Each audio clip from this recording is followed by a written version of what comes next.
Hello guys, welcome back to my channel. Guys, this is Majeed and आज के video में हम बात करने जा रहे हैं हमारे प्रसूति तंत्र एवं स्त्री रोग में जो हम लोग ने इस योनि व्यापक टॉपिक स्टार्ट किया था उसका ये चौथा वीडियो होने वाला है, जिसमें हम according to the NCIM syllabus already योनि व्यापक के जो इंट्रोडक्टरी पार्ट है उसके बारे में बात कर लिया है। कुछ जो योनि व्यापक है उसके बारे में ऑलरेडी बात कर लिया है। आज हम जो बचे कुछ है योनि व्यापक है, जो योनि व्यापक के टाइप्स बताए गए हैं, जैसे कि फलनी योनि व्यापक, महती, सूची वक्त्रा, सर्वजा, अंतर्मुखी, शुष्का, अरजका और उपप्लुता, इन सभी योनि व्यापक के बारे में बात करेंगे। तो इस वीडियो के बाद हमारा जो 20 प्रकार की योनि व्यापक बताए गए हैं वो सभी कंप्लीट हो जाएंगे। उसके अलावा सुश्रुत के अलावा सुश्रुत ने जो अलग योनि व्यापक या फिर वाग्भट ने जो अलग बताया जो कि हमारे एनसीआईएम सिलेबस में दिया है वो सारे यहाँ पे कंप्लीट हो जाएंगे।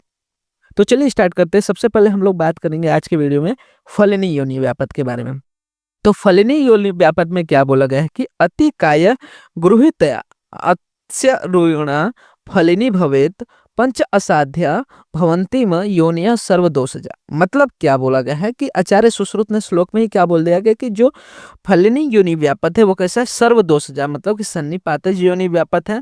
और बेसिकली क्या बोला गया, किन कारणों से ये होता है, तो अतिकाय गृहीतया रुणिया क्या बोला गया है, मतलब कि जो तरुणी स्त्री है, जो तरुणी या स्त्री है उसका अतिकाय मतलब कि बृहत लिंग वाले पुरुष से संभोग होना। मतलब कि तरुणी स्त्री मतलब कि छोटी आयु वाली स्त्री, बाला स्त्री क्या करे, किसी अतिकाय मतलब कि ऐसे पुरुष के साथ समागम कर रही है, संभोग कर रही है जिसका लिंग अत्यधिक बृहत है, अत्यधिक बड़ा है।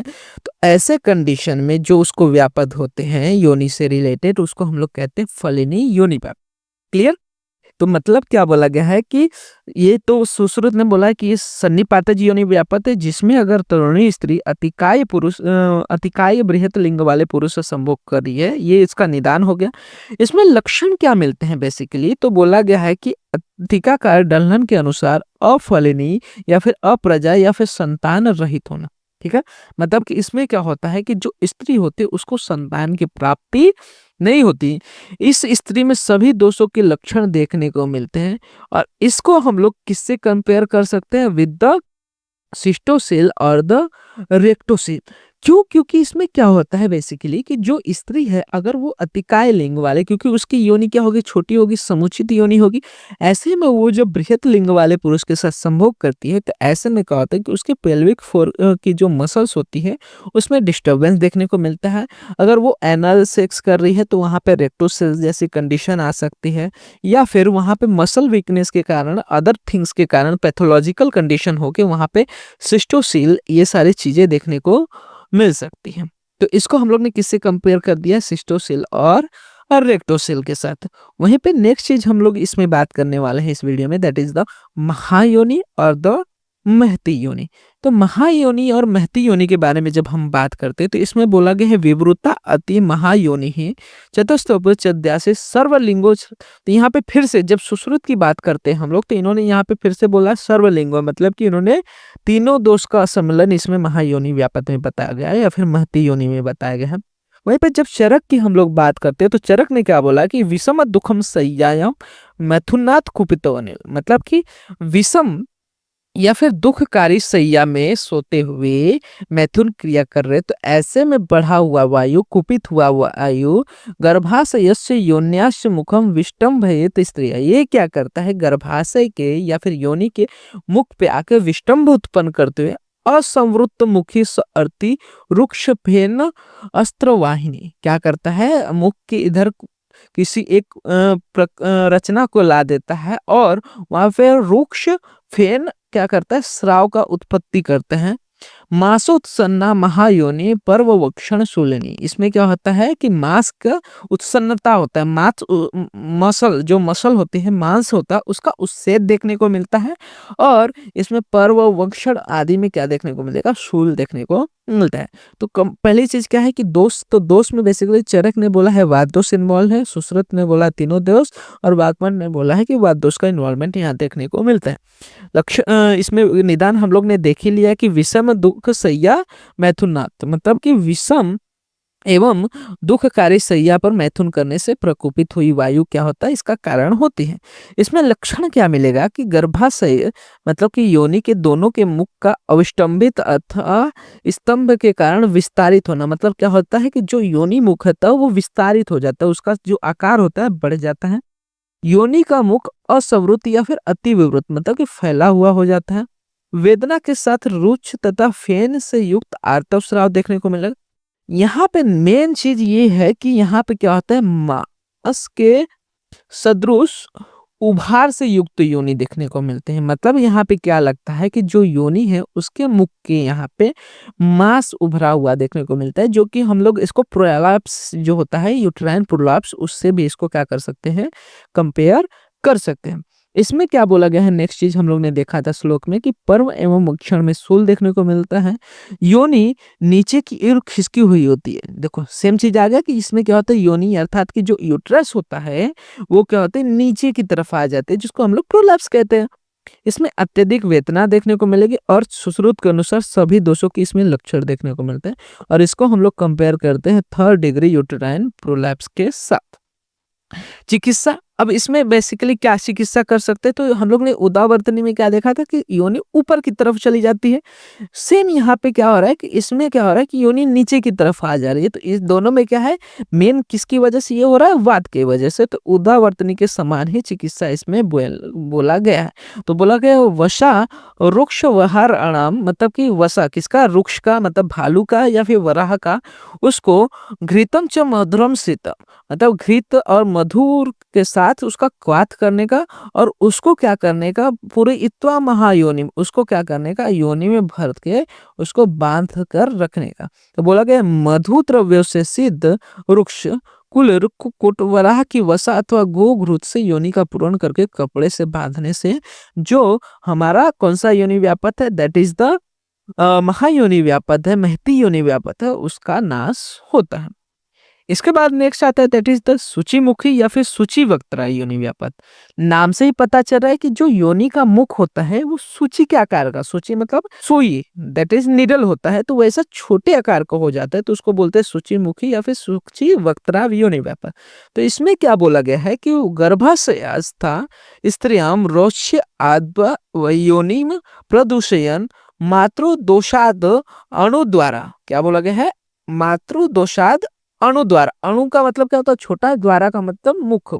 तो जो योनि मुख है वो कैसा होता है, अणुमुख हो जाता है, अणु हो जाता है, उसी को हम लोग बोलते हैं सूची मुख तु सा। मतलब कि यहाँ पे निदान देखो क्या हो रहा है कि माता के दोष अर्थात गर्भावस्था में काल में गर्भिणी के द्वारा वात प्रकोपक आहार विहार के सेवन के कारण ये देखने को मिलता है। इसमें क्या देखने को मिलेगा कि चरक ने बोला है वात दोष है, सुश्रुत ने संधिपातज दोष, और आचार्य वाग्भट ने वात दोष माना है। इसमें लक्षण क्या रहता है कि वायु की रुचिता से गर्भ स्थित स्त्री कन्या गर्भ की योनि का दूषित होना। ठीक है, मतलब कि देखो क्या हो रहा है कि ये कब हो रहा है, अभी नहीं, जब जो फीमेल चाइल्ड है वो अपनी मदर के यूट्रस में है तभी ये देखने को मिल रहा। फीमेल चाइल्ड है मदर के यूट्रस, उस समय जो माता है वो रुक्ष आहार विहार कर रही है, तो जो वायु प्रकोपित है वो जाके गर्भ में जो फीमेल पल रही है उसको जाके अफेक्ट कर रही है, और उसमें क्या कर रही है, सूचीमुखी कर रही है, सूची वक्त्रा योनि व्यापत की उत्पत्ति कर रही है। तो सेम चीज बोला गया कि वायु की रुक्षता से गर्भ में स्त्री जो स्त्री कन्या है उसकी योनि दूषित होती है, और कन्या गर्भ की योनि का अणु द्वार या सूक्ष्म द्वार हो जाता है, उसका जो मुख द्वार होता है, योनि का द्वार होता है, वो सूक्ष्म हो जाता है। योनि का मुख अति संवृत अर्थात कि संकुचित हो जाता है, और इसमें सभी दोषों के लक्षण मिलते हैं अकॉर्डिंग टू द सुश्रुत। और इसको हम लोग किससे कंपेयर करते हैं, कंजेनाइटल पिन होल सर्विक्स। मतलब क्या होता है कि इसमें जो सर्विक्स होता है उसका जो होल होता है एकदम पिन शेप का, निडल शेप का हो जाता है, निडल लाइक हो जाता है। ठीक है, तो ये हो गया हमारा सूचीमुखी वक्त्रा। इसमें चिकित्सा क्या कर सकते हैं, तो जो अंतर्मुखी है जो कि हम अभी आगे पढ़ने वाले उसके समान चिकित्सा करना है। अदरवाइज इसमें क्या करना, इंदु के अनुसार अंगुली से योनि मुख का विदारण करना है। मतलब धीरे धीरे अंगुली से क्या कर सकते हैं, वहां पे उसको डायलेट कर सकते हैं। नेक्स्ट आता है दैट इज द त्रिदोषज या फिर सन्निपातिक योनि व्यापत। ऑफ कोर्स इसमें क्या रहेगा, सन्निपातिक नाम से पता चल रहा है कि इसमें तीनों दोष का इन्वॉल्वमेंट देखने को मिलेगा। तो संशमन या अंशन सभी प्रकार के जो पथ्य हैं, सभी प्रकार के रसों को एक साथ मिलाकर सेवन करने से यहाँ क्या होता है कि तीनों दोष प्रकोपित होते हैं।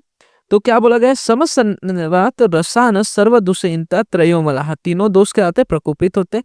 योनि गर्भाशयस्थ, ये कहाँ पे जाते हैं, योनि गर्भा में जाते हैं। और स योनि युंजति लक्षण है, और वात अपने अनुसार, पित्त अपने अनुसार और कफ अपने अनुसार क्या करता है, लक्षण दिखाता है। सा भवेद दाह शूल अर्ताह श्वेत पिच्छिल वाहिनी, और इसमें क्या होगा, दाह होगा, शूल होगा, श्वेत और पिच्छिल वहां से स्राव उत्पन्न देखने को मिलेगा। तो लक्षण हम लोग ने क्या देख रीजन क्या देखा कि संशमन आदि के अपत्य पालन करने से सभी दोष मिलके क्या हो रहे हैं, वहां पे प्रकोपित हो रहे हैं। कहाँ पे जा रहे हैं, योनि में जा रहे हैं, गर्भाशय में जा रहे हैं, और वहां पे लक्षण क्या उत्पन्न कर रहे हैं, दाह कर रहे हैं, शूल कर रहे हैं, श्वेत व पच्छिल स्राव उत्पन्न कर रहे हैं।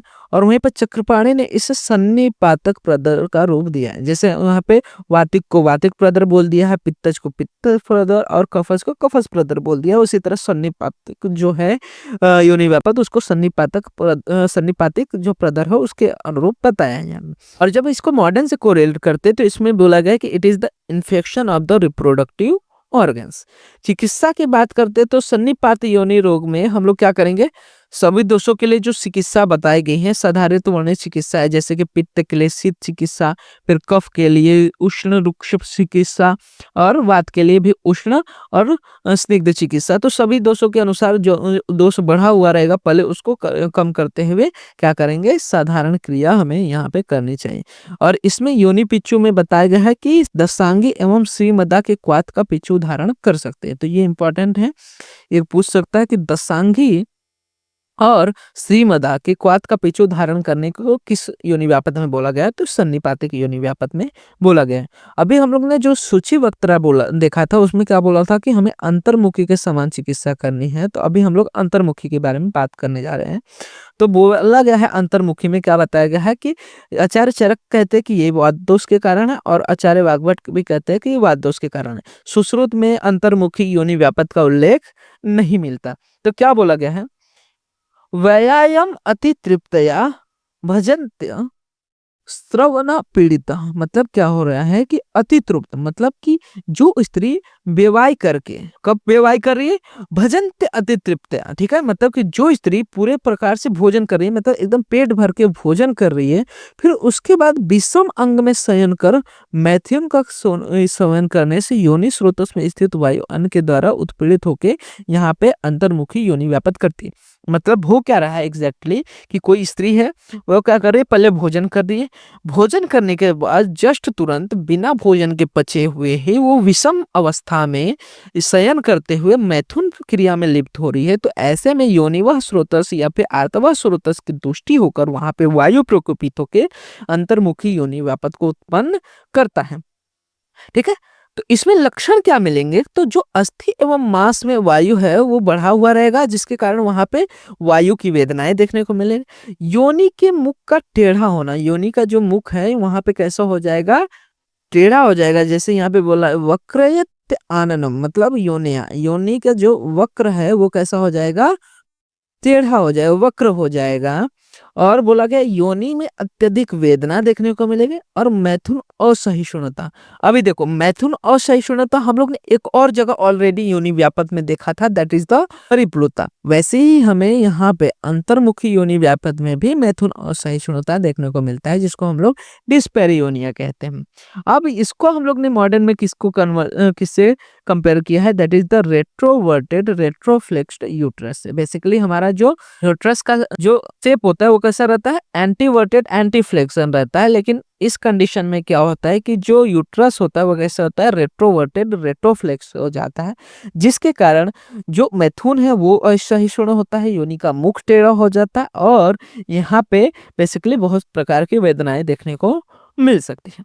चिकित्सा ऑफ कोर्स यहाँ पे क्या माना गया है कि वात दोष की प्रधानता होती, तो वात दोष को कम करने के लिए हम लोग क्या करेंगे, यहाँ पे बस्ती कर सकते हैं, पिचू का धारण कर सकते हैं, या फिर वातनाशक चिकित्सा कर सकते हैं। यहाँ पे अगेन वही आया, यव गोदुम कीड़ व शतपुष्पा आदि का योनि में पिचू धारण करने के लिए बोला गया। नेक्स्ट आता है दैट इज द शुष्का योनि व्यापद। शुष्क, अगेन नाम से पता चल रहा है शुष्क, शुष्क मतलब क्या होगा, रुक्ष होना। रुक्ष क्या होगा, जो म्यूकस है यूट्रस में, जो सर्विक्स में म्यूकस है वो क्या हो रहा है, शुष्क हो जा रहा है। तो ऐसे कंडीशन को हम लोग बोलते हैं शुष्क योनि व्यापत, जिसमें ऑफ कोर्स रुक्ष गुण किसका होता है, वात दोष का। तो दोनों आचार्य ने वात दोष की प्रधानता मानी है। इसमें होता क्या है कि जब स्त्री व्यवहार कर रही होती है तो ऐसे कंडीशन में वो जो अपान वायु है या फिर अन्य अदर जो वेग है उनका धारण कर ले रही है, अवरोध कर लिए, जिसके कारण स्रोतोस्वा का अवरोध होने के कारण, वायु प्रकोपित होने के कारण यहाँ पे शुष्क योनि व्यापत देखने को मिलता है। तो क्या बोला गया, मातृ दोषात अणुद्वारा कुर्याद शुचि मुखी तुषा व्यवाय काले रुंध अत्यवेगान कुपितो अनिला। क्या हो रहा है कि व्यवाय काल में क्या कर रही है, ये वेगों को रोक रही है, जिसके कारण अनिल मतलब कि वायु प्रकुपित हो रहा है। कुर्यात वीड़ मूत्र संगारती, मतलब इसके वजह से क्या हो रहा है, मल मूत्र आदि का संग हो रहा है, शोष हो रहा है, मतलब कि योनि के मुख का शोष हो रहा है। योनि के मुख में क्या होता है, शुष्कता हो रही है। योनि मुखस्य च षड्हात मतलब कि 6 दिन, सप्तरात्रा द्वा शुक्रम गर्भाशय गतम, मतलब इसमें क्या होता है कि अगेन 6 से 7 दिन में जो शुक्र गर्भाशय में गया है वो बाहर स्रवित हो जाता है। तो क्या देखने को मिल रहा है कि व्यवाय के कालों के में वेगों का अवरोध करने से जो प्रकुपित वायु है, यही यहाँ पे शुष्का योनि व्यापत्ति उत्पन्न करती है, जिसमें मलमूत्र का संग हो जाता है, योनि मुख का शोषण हो जाता है। और यहाँ पे अरुण दत्त ने योनि शोष का अर्थ योनि में द्रव का अभाव होने से लिया है, मतलब कि जो म्यूकस है यहाँ पे वो कैसा हो जाता है, शुष्क हो जाता है। और इसमें आडमल ने बोला है कि नष्ट आर्तों के लक्षण भी मिल सकते हैं, जिसको हम लोग पेरीमेनोपॉजल सिंड्रोम से कंपेयर करते हैं विद द मॉडर्न साइंस, जिसमें क्या होता है कि जब मेनोपॉज होने वाली कंडीशन रहती है, मतलब अराउंड 40 to 50 ईयर्स के बीच की कंडीशन जब बात करते हैं, तो वहां पे ये सारे सिम्टम देखने को मिलते हैं, जहां पे जो सर्विक्स होता है वो एकदम ड्राई हो जाता है। इसी कंडीशन को हम लोग शुष्का योनि व्यापत कह सकते हैं। इसमें चिकित्सा क्या करेंगे, अगेन वात दोष बढ़ा है तो वात दोष के अनुरूप उसकी चिकित्सा करेंगे, जिसमें हम लोग क्या करेंगे, अंतर्मुखी जो है उसके समान चिकित्सा बोला गया है। तो जिसमें हम लोग क्या करेंगे, अंतर्मुखी में हम लोग ने अभी क्या देखा था कि अंतर्मुखी में हम लोग क्या कर सकते हैं कि जो वातनाशक चिकित्सा है वो करेंगे या फिर फिचू का धारण करेंगे। तो वही सेम यहाँ पे हमें शुष्का योनि व्यापत में भी करने को मिला है। और वहीं पे लघु फलघृत का पान कर सकते हैं, जीवनिक वर्ग साधित तेल की उत्तरावस्थी का प्रयोग कर सकते हैं। और अगर शुद्ध स्ताना है उसको नस्य देने के कारण भी योनि शोष होता है। हमेशा याद रखने के, ये बहुत बार यहाँ पे पूछा जाता है कि अगर शुद्ध स्नाता है, अगर उसको नस्य दिया गया तो ऐसे में उसे क्या होगा, तो योनि शोष होता है, जो कि यहाँ पे काश्यप ने भी इसका वर्णन किया है। तो ये सारी चीजें हम लोग कर सकते हैं, जीवनी औषधि से सिद्ध दुग्ध आदि का प्रयोग यहाँ पे हम लोग कर सकते हैं। नेक्स्ट आता है दैट इज द अरज का एवं लोहित क्षया योनि व्यापन, ठीक है, अरज का या फिर लोहित क्षया जिसे कहते हैं उसके बारे में बात करते हैं।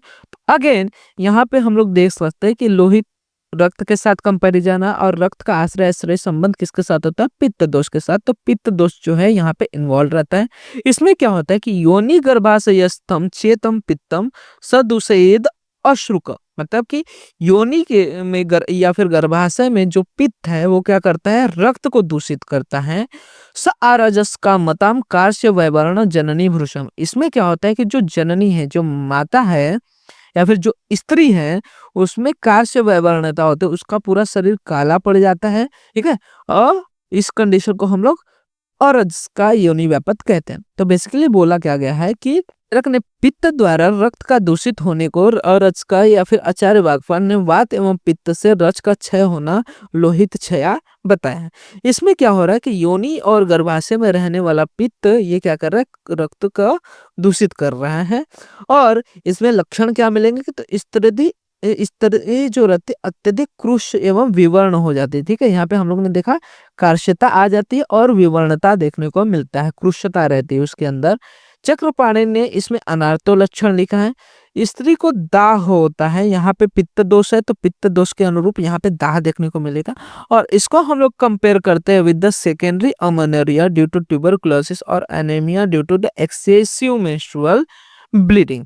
अब यहाँ पे दोनों कॉन्ट्राडिक्टरी देखने को मिलता है। अमेनेरिया एक जगह बोल रहा है, एक जगह क्या बोल रहा है, एक्सेसिव मेंस्ट्रुअल ब्लीडिंग बोल रहा है। तो बेसिकली इसमें क्या हो रहा है कि लोहित क्षय हो रहा है। लोहित क्षय मतलब क्या कि हमें लोहित देखने को नहीं मिल रहा है, रक्तस्राव देखने को नहीं मिल रहा है। तो इसलिए हम लोग इसको किससे, सेकेंडरी अमेनेरिया से कंपेयर कर सकते हैं।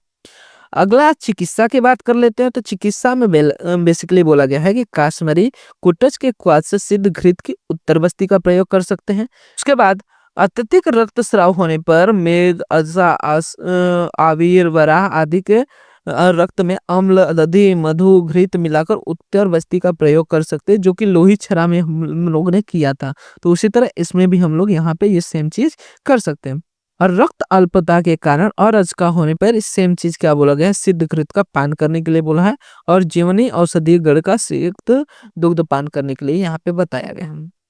नेक्स्ट आता है दैट इज द उपप्लुता योनि व्यापत। उपप्लुता योनि व्यापत में बेसिकली जो आचार्य चरक है और आचार्य वाग्भट दोनों ने ही वात कफ दोष का यहाँ पे वर्णन किया है। उन्होंने क्या बोला है कि गर्भिणी के द्वारा अगर कफवर्धक आहार विहार का सेवन हो रहा है या फिर छर्दी या निश्वास जो है उच्छ्वास निश्वास के वेग का अगर वो धारण कर रही है, तो ऐसे कंडीशन में जो बढ़ा हुआ वायु है वो कफ के साथ मिलके क्या करता है, योनि में योनि प्रदेश को प्रदूषित करता है, वहां पे कोपन करता है, जिसके कारण पांडुवर्णता देखने को मिलते हैं। सतोद अस्त्राव देखने को मिलता है, मतलब कि जो स्राव होता है तोद के साथ होता है। श्वेत श्रवण होता है, मतलब कि योनि मार्ग से श्वेत जो वाइट डिस्चार्ज है वो देखने को यहाँ पे मिल सकता है। तो क्या बोला गया है कि निदान का सेवन हो रहा है, निदान के सेवन के कारण वायु और कफ की वृद्धि हो रही है। जो वृत्त कफ है वो वृद्ध वायु द्वारा योनि में लाया जा रहा है और योनि को दूषित करके उपप्लुता योनि व्यापत की यहाँ पे उत्पत्ति हो रही है। लक्षण क्या मिल रहे हैं इसमें, तो पांडु वर्ण का तोद के साथ अल्पा श्वेत वर्ण के कफ का स्राव हो रहा है। ठीक है, यहाँ पे क्या हो रहा है, श्वेत वर्ण का कफ स्राव देखने को मिल रहा है। कफ एवं वात से होने वाले रोगों से व्याप्त, मतलब कफ के कारण वहां पे शीलता देखने को मिलेगी, शीतलता देखने को मिलेगी। वहीं पे वात के कारण वेदना देखने को मिल सकती है। योनि से श्वेत एवं पिच्छ स्राव देखने को मिल सकता है, मतलब कि जो योनि है वहां से व्हाइटिश डिस्चार्ज देखने को मिल सकता है। और इसको हम लोग मॉडर्न में कंपेयर करते हैं विद द मोनोलियल वल्वो वेजाइनाइटिस। ठीक है, जिसमें वल्वार रीजन और वेजाइनल रीजन का क्या होता है, इन्फ्लेमेटरी कंडीशन देखने को मिल सकता है।